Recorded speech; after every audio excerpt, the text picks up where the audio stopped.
Thank you so much, Sherry. And hello and welcome to our overview of a new function within Qglobal, video proctoring. I'm James Henke, an assessment representative with Pearson and serving several states on the East Coast. I'm really excited to talk about video proctoring as I believe it can further streamline the work you do with clients or students, particularly as it relates to telepractice. Now, video proctoring works much like Zoom or other video conferencing programs, but is better suited for our assessment needs. This feature will allow you to maintain video and audio communication with your examinee through the duration of the session, from a discussion prior to starting the test and answering clarifying questions as needed, to launching the test and confirming that the examinee is staying on task, to reviewing the report and discussing the next steps, all within the same video session and integrated within your Qglobal account. Now, setup is easy. This is an account level service within the platform. So all users within the account, regardless of the account's size, have access to this tool once purchased. And video proctoring is available right now for a monthly fee of $15 a month or $149 for a full year. So it works just like a Zoom call, but it's, again, better suited for our assessment needs. Once the test session is launched, you can have a virtual face-to-face discussion. Then launch the test when you want to, and once it's completed, view results and discuss the next steps. Video proctoring is available with about 40 tests initially, and the one thing these 40 tests have in common is that they are all questionnaire or rating scale type assessments. So a few of the assessments are highlighted here, and I will have a link posted in the chat box linking to a document listing out all of those assessments. Now, the available tests cross several domains and, again, are ready to go right now, from the BASC-3 and Vineland-3, the Brown scales, to the recently released MMPI-3. Video proctoring is also available for, obviously, tests not on here, like the MMPI-2 and MMPI-2RF. Again, please check out that link in the chat box for a complete listing of available tests. So if you are not familiar with Qglobal, it's Pearson's web-based platform for scoring, reporting, and the administration of questionnaire or rating scale type assessments, as well as a depository for digital assets like manuals and stimulus books. So the basic process is kind of boiled down into essentially 3 steps. So the first thing is assign an assessment to a client or assign an assessment to an examinee. Next, select video proctoring as your delivery option, schedule the session, and then launch the session at the scheduled date and time. So over the next couple of slides, we're going to take a closer look at what this process actually looks like. Okay, so for those of you who have used Qglobal previously, this screen looks familiar. This is a snapshot from the assessment details page, which provides your delivery options. For the available tests, the video proctoring option is new. Again, not all tests within Qglobal will have video proctoring as a delivery option. Only the 40+ assessments detailed in that link that, again, was posted in the chat. So for those unfamiliar with Qglobal, prior to this screen, I would have created the examinee profile and assigned them a test. So this screen lists your delivery options, and let me speak to what those options are now. So the first one out here says manual entry.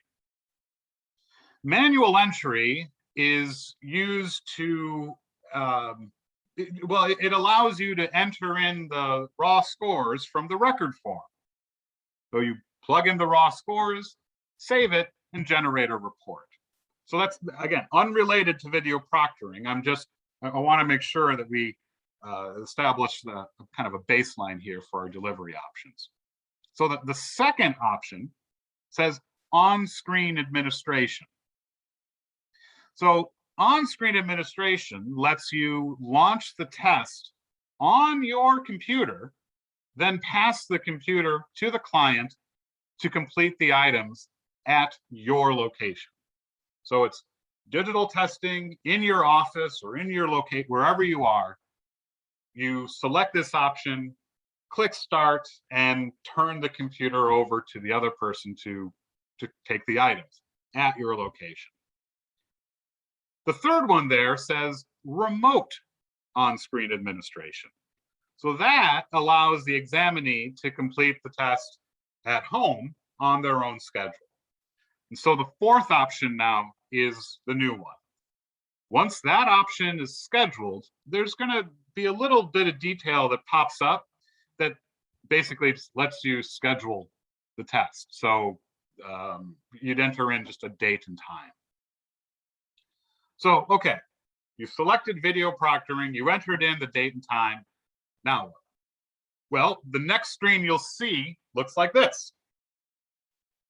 So once that test is scheduled, you'll need to communicate this to the examinee somehow. And so here you have two options. The first says, send with my email service. And then there's a button there that says copy link. You click that copy link, and then you can simply paste it into your own email to send off to that person. The second option will have Qglobal send an email. So Qglobal isn't really an email service, but in this instance, we're able to, through the system, have an email sent to the examinee that has a link, and that email is fully customizable. You can put in your name, your organization, your school district, or your clinic, or your hospital, any type of information you want, you're able to plug in. And ultimately, either way works, with the goal being the same. Get a link to the examinee, which they will click on at the scheduled time. Okay, so let's say we're at the start of the week and we want to do maybe 2 or 3 video proctoring sessions later on in the week. So, I've set up a couple of sessions. Now, okay, so you are able to schedule multiple sessions, and we're going to have them all organized in one place. So once the session is scheduled, it's going to appear under this new tab here. It says Proctoring Schedule. This is found on your home screen of Qglobal. This is the screen that you'd see when you first log into your account, actually. Now, for those of you who are unfamiliar with the platform, let me just kind of do a quick drive-through of what's happening here on this page. So this is, again, the first one you see after you log in. Here is where you would create examinee profiles. You can see there's a new examinee button right there. You can assign assessments to your examinees. There's a assign new assessment button that you see right there. Up at the top of the page, there's a couple of administrative functions. So manage accounts, for example, is going to let you create new users within your account, as well as manage and view inventory information. There's also a resource library link. So that resource library link up here is where you would find a bunch of test-specific information, including user guides, digital stim books and manuals if they've been purchased within your organization, and other sample reports and the like. So this Proctoring Schedule tab, though, is new, and it's only going to pop up within your account once video proctoring has been added to your account. So what does that look like? So within the Proctoring Schedule tab, here's what the interface looks like. So you can schedule multiple assessments and they will list down the page. Here in this instance, I have 2 that are listed. Each one has a unique Join Session button that's circled in the lower right of this page. There's also a Manage link that's over there as well. So that Manage link will let you either resend that unique link, that unique email to that person, or copy that session link as well. Either way works. It's just it's convenient, as should the examinee have misplaced the link that was previously sent, you have easy access to resend it right away. Now, once the session is launched, here's what the interface looks like. So on the right side of the screen, the video and audio conference begins. You can also see some toggles in that upper right corner, like up here. This would disable the video feed, and this would mute you. You can also, at this point, take the time to discuss anything with the examinee prior to starting the test. So you can review any questions they have, any concerns, anything of that nature. And then, when you're ready, launch the assessment through that launch button that I've circled on this page. Answer, again, any clarifying questions as needed. And once completed, you're going to be able to review a report or discuss the next step. Again, all within the same face-to-face video session. So the flexibility exists for you to request the examinee to share his or her screen during administration as well. So on this screen, it says the guest is not sharing their screen at this time. So you can direct that examinee to share their screen. And in the next couple of slides, I'll show you what that looks like. But by default, that screen sharing option is left off. So, okay, so we're looking at this from the examiner's view. We're talking, we're reviewing the test. I'm ready to start the assessment with them now. So I would click that launch BHS. So it says BHS because that's the name of the test in the screenshot that I took. But if it was the MMPI or the BASC or the Vineland, it would be labeled as such. Okay, so once you click that launch test button, here's what you're going to see on the examinee side. So here's what the examinee sees. So we're on the first page of the launched assessment, and the examinee can navigate through the items using the buttons on screen. So down here on so this is the first page of this specific test where you could change the language from English to Spanish. And you would click the little arrow that I've circled at the bottom to navigate to item 1, item 2, item 3, and so on. So again, note, this is again the examinee's view. So up here in the upper right, there's this icon up here that would enable screen sharing. So when this is enabled, let me show you what that looks like for you. So now we're back on your view with that screen sharing function enabled. So you will see the examinee making their responses, following their cursor, and also be assured that they're not navigating away from the assessment and into other tabs. It's a full screen view. So again, this is what it looks like with screen share enabled. And here's what it looks like with screen share disabled. Okay. So I just want to make sure that that's clear. Now, this is, again, with screen share enabled. You'll note then that up here it says that the assessment is in progress. And should you need to, should there be an emergency and you need to stop the assessment prematurely, you're able to stop the assessment at any time. And you would be able to resume the assessment as well by just rejoining into the session. Once everything is finished, you can see there is a leave button over here on the right side.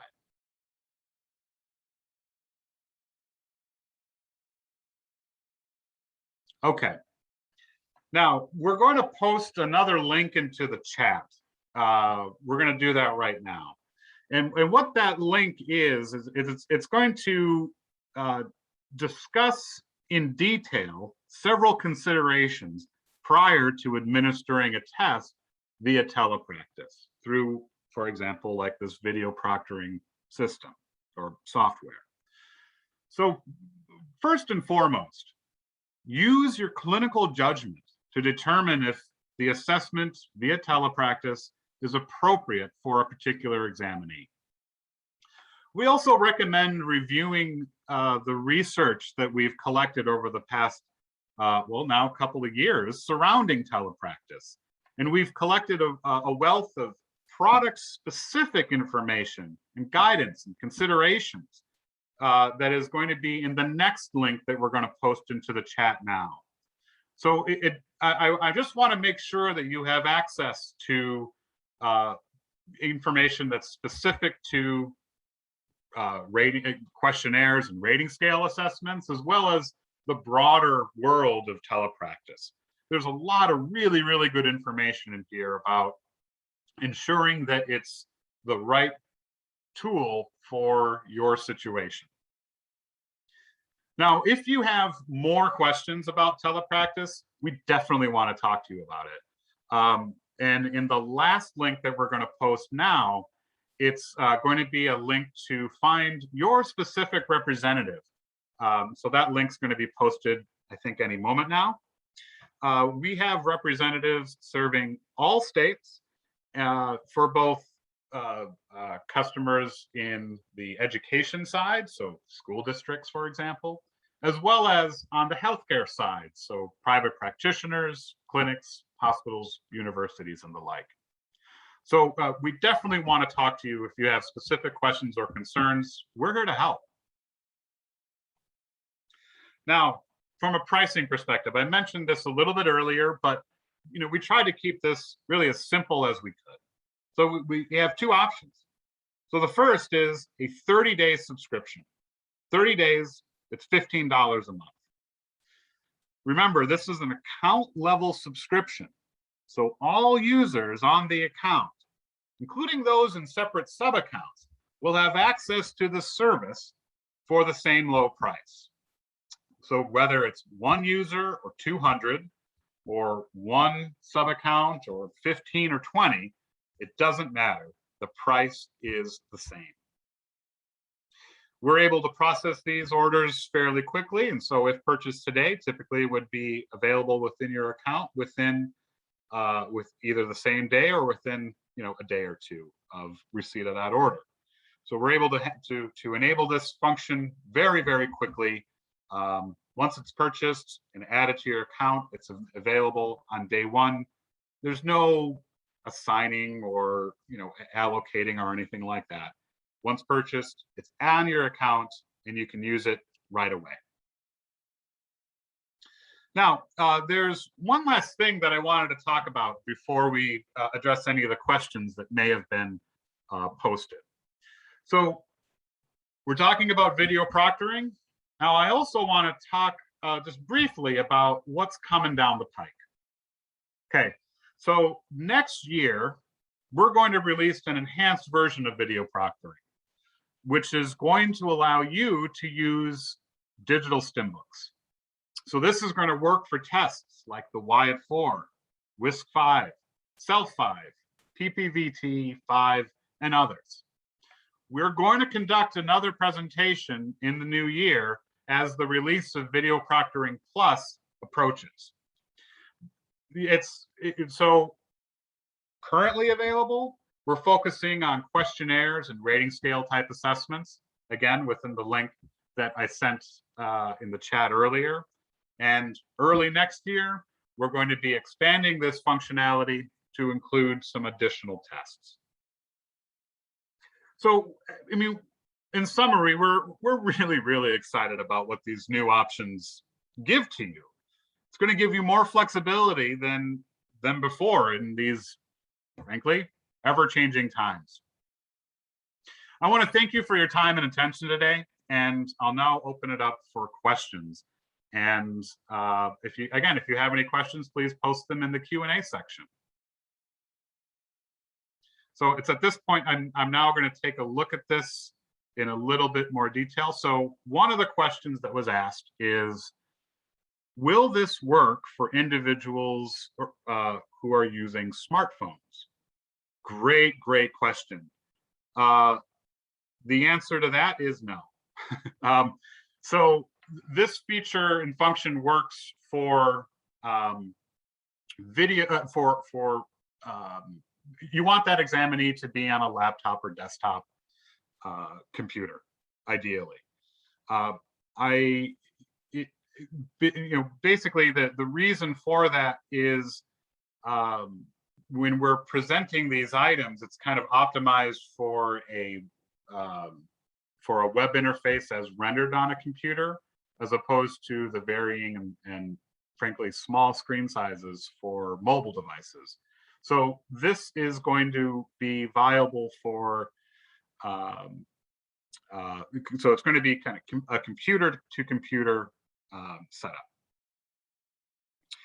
Okay, another question that was asked is, how many live exams can you run at once? In other words, how many people can, how many concurrent sessions could you have running at the same time? That's a good question too. The short answer there is this is a one-to-one scenario. You're not going to be able to have multiple video proctoring sessions active on one computer concurrently. And frankly, it's probably a good thing in the sense that it could be, frankly, potentially a little confusing for you in terms of who you're talking to if you had multiple going concurrently. So this is for this is a one-to-one administration system.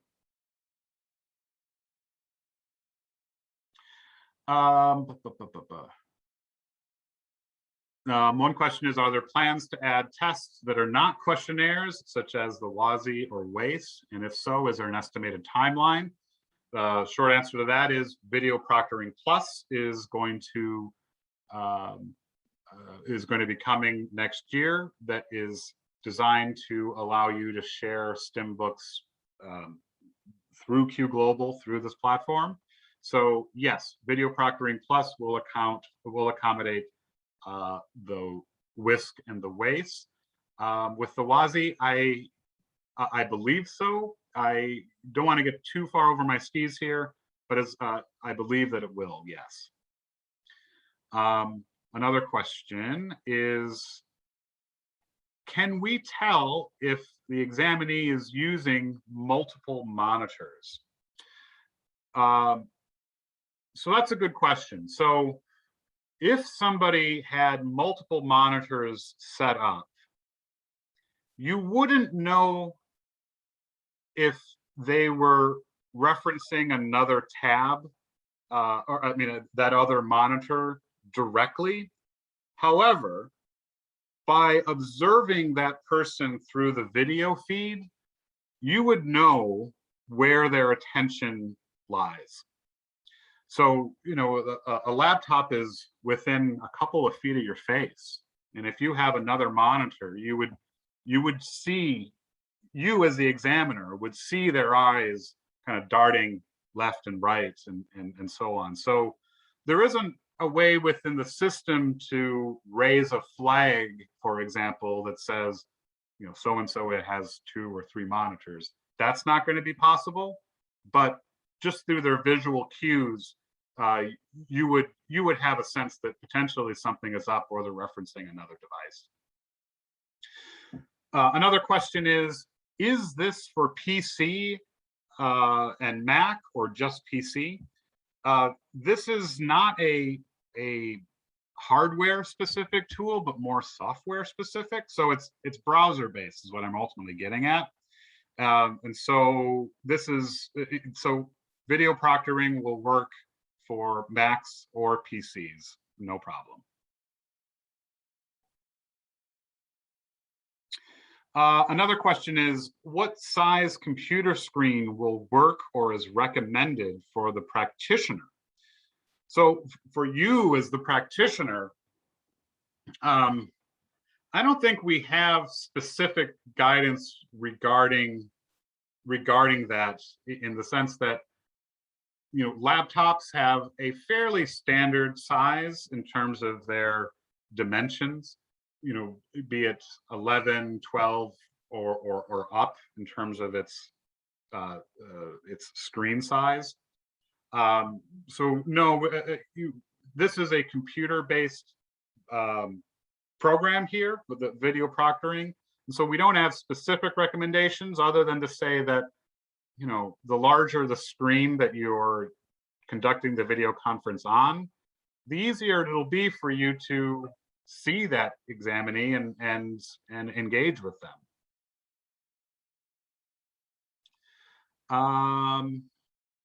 Okay. Now, there are some additional questions that are coming up. Some are wondering about other tests like the Self-5. And one person says they're excited for 2022. We are too.